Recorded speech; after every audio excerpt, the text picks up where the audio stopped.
சற்றுமுன் வெளியான தகவல் 2,00,000 பெண்களுக்கு கூடுதலாக வரும் கலைஞர் மகளிர் உரிமைத் தொகை. 3 முக்கியமான தகவல் வெளியிடுது.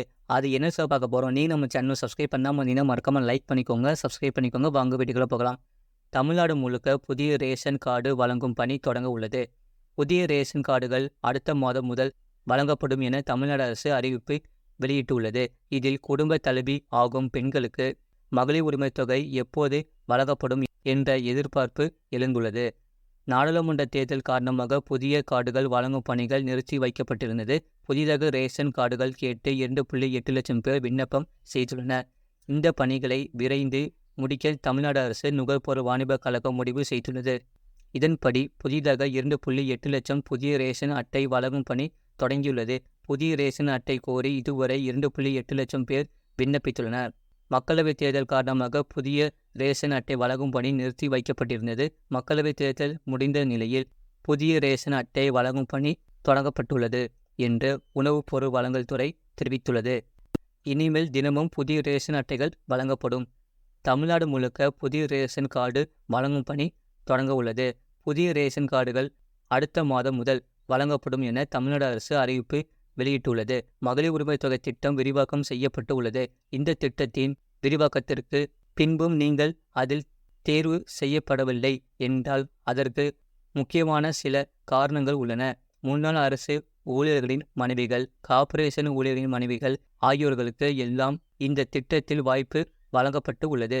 ஆனால் ஏற்கனவே பென்ஷன் பெறக்கூடிய பெண்கள், அரசின் வேறு நிதிகளை வங்கியில் பெறக்கூடிய பெண்களுக்கு பணம் வழங்கவில்லை. வேறு சில ஆவணங்கள் சரியாக இல்லாத பெண்களுக்கும் பணம் வழங்கப்படவில்லை. பென்ஷன் பெறக்கூடிய பெண்கள், அரசின் வேறு நிதிகளை வங்கியில் பெறக்கூடிய பெண்களுக்கு இந்த திட்டத்தில் இப்போது என்று இல்லாமல் எதிர்காலத்திலும் வாய்ப்பு வழங்கப்படாது.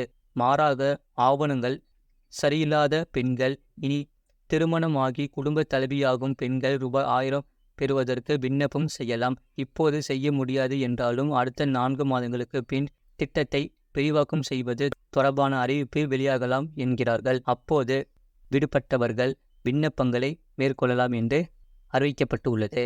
2 நாட்களுக்கு முன் கலைஞர் மகளிர் உரிமைத் தொகை திட்டத்தில் மேல்முறையீடு செய்த 1,48,000 பயனாளர்களுக்கு வங்கி கணக்கில் ரூபாய் 1000 வரவு வைக்கப்பட்டது. இந்த நிலையில் இந்த திட்டம் மேலும் விரிவாக்கப்படுமா என்ற கேள்வி எழுந்துள்ளது. இது தொடர்பான அரசு தரப்பு அதிகாரிகள் நம்மிடம் சில முக்கிய தகவல்களை வெளியிட்டுள்ளனர். கலைஞர் மகளிர் உரிமை திட்டத்தில் புதிதாக இணைக்கப்பட்டவர்களுக்கு பணம் வழங்கப்பட்டது. கலைஞர் மகளிர் உரிமைத் தொகை திட்டத்தில் மேல்முறையீடு செய்த 1,48,000 பயனாளர்களுக்கு வங்கி கணக்கில் ரூபாய் 1000 வரவு வைக்கப்பட்டது. கடந்த மாதம் வரை 1.15 கோடி பேர் மகளிர் உரிமைத் தொகை பெற்றனர். தற்போது மேலும் 1,48,000 பேருக்கு உரிமைத் தொகை தரப்பட்டுள்ளது. இதை மேலும் விரிவாக்கம் செய்ய வாய்ப்பு உள்ளதா என்ற கேள்வி எழுந்துள்ளது. இது தொடர்பாக அரசு தரப்பிடம் விசாரித்த போது இனி அடுத்த வருடம் மீண்டும் இந்த திட்டம் விரிவாக்கப்படும். அப்போது புதிதாக திருமணம் ஆனவர்கள், அரசு பணியில் இருந்து காலமான ஆண்களின் மனைவிகள் வரும் வருடங்களில் தொடர்ந்து விண்ணப்பிக்கலாம். ஒவ்வொரு வருடமும் புதிய பயனாளிகள் கண்டிப்பாக இணைக்கப்படுவார்கள் என்று அரசு தரப்பு அதிகாரிகள் நம்மிடம் தெரிவித்து உள்ளனர். கலைஞர் மகளிர் உரிமைத் தொகை திட்டம் 2 முக்கிய நோக்கங்களை கொண்டது. குடும்பத்திற்காக வாழ்நாள் எல்லாம் ஓயாமல் உழைத்து கொண்டிருக்கும் பெண்களின் உழைப்பிற்கு கொடுக்கும் அங்கீகாரம் முதன்மையானது. அடுத்த ஆண்டுக்கு 12,000 ரூபாய் உரிமைத் தொகை என்பது பெண்களின் வாழ்வாதாரத்தை மேம்படுத்தி, வாழ்க்கை தரத்தை உயர்த்தி, சமூகத்தில் சுயமரியாதையோடு வாழ்வதற்கு வழிவகுக்க வேண்டும் என்பதாகும். சமூகத்தில் வெற்றி பெறக்கூடிய ஒவ்வொரு ஆணுக்கு பின்னாலும் ஒரு பெண் இருப்பார் என்று கூறுவது உண்டு.